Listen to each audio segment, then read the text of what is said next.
জয় গুরু জয় মা। শ্রী শ্রী ঠাকুর গুরু মহারাজের আতুল চরণে আমার অনন্ত কোটি প্রণাম জানাই এবং আমার সমস্ত গুরু ভাই বোন এবং আমার সমস্ত শ্রোতা বন্ধুদের প্রত্যেককে সুমধুর জয় গুরু জয় মা প্রীতি সম্ভাষণ।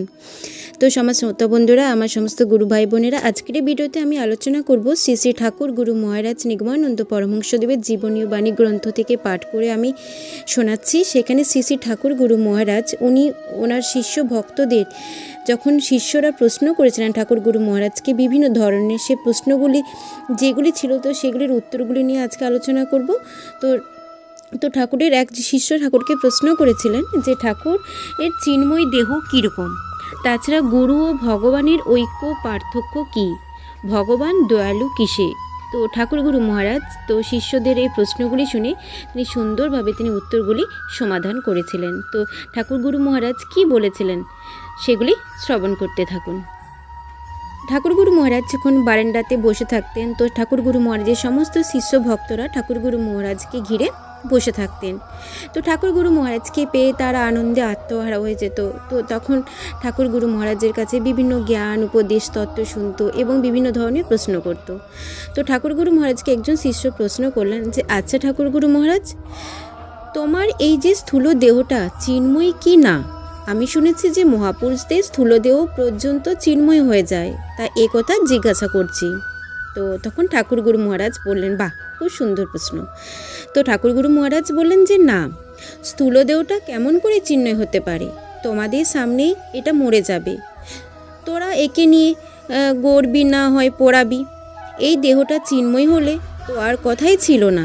তবে দেহের ভিতরে আমার চিন্ময় দেহ আছে, আমি সেই চিন্ময় দেহ লাভ করেছি।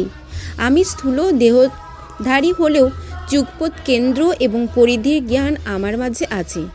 আমি এই দেহ থেকেই ব্রহ্ম সৃষ্টি হয়েছি।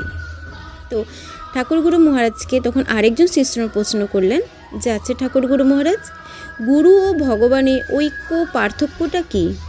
তো ঠাকুর গুরু মহারাজ বলেন, তাহলে শোনো তোমরা। সাধারণত ভগবান বা দেবতা বলতে মানুষ যা বুঝে তারা গুণময়, কিন্তু আমরা ভগবান বলতে যা বুঝি সেটা হচ্ছে সচ্চিদানন্দ ঘন বিগ্রহ। তাতে আর ব্রহ্মে কোনো পার্থক্য নেই। গুরু এবং ভগবান উপাদান এক হলো আলাদা, প্রত্যেকেরই বিভিন্ন কাজ। সৃষ্টি স্থিতি লয়ের যিনি কর্তা তিনিই ভগবান। তিনি হলেন গুণময় ভগবান, আর গুরু হলেন নির্গুণ ভগবান।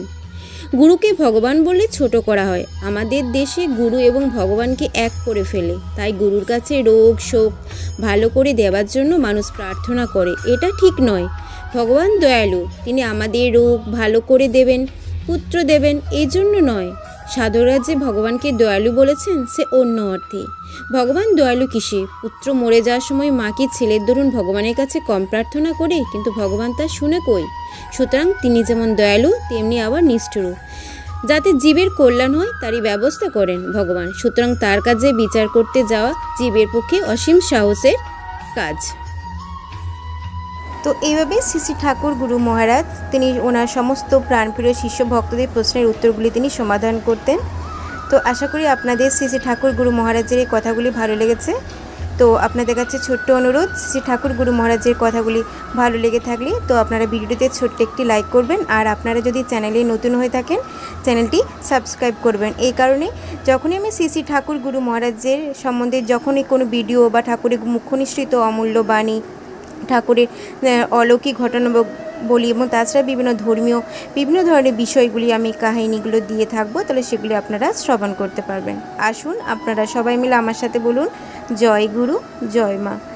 শ্রী শ্রী ঠাকুর গুরু মহারাজের কাছে, গুরু মাতার কাছে প্রার্থনা করি সকলের যেন মঙ্গল হয়, সকলে যেন ভালো থাকে, সুস্থ থাকে। আবার পরবর্তী ভিডিওতে আপনাদের সাথে দেখা হচ্ছে। শ্রী শ্রী ঠাকুর গুরু মহারাজের কোনো অলৌকিক ঘটনা বলি বা বাণী নিয়ে। জয় গুরু জয় মা।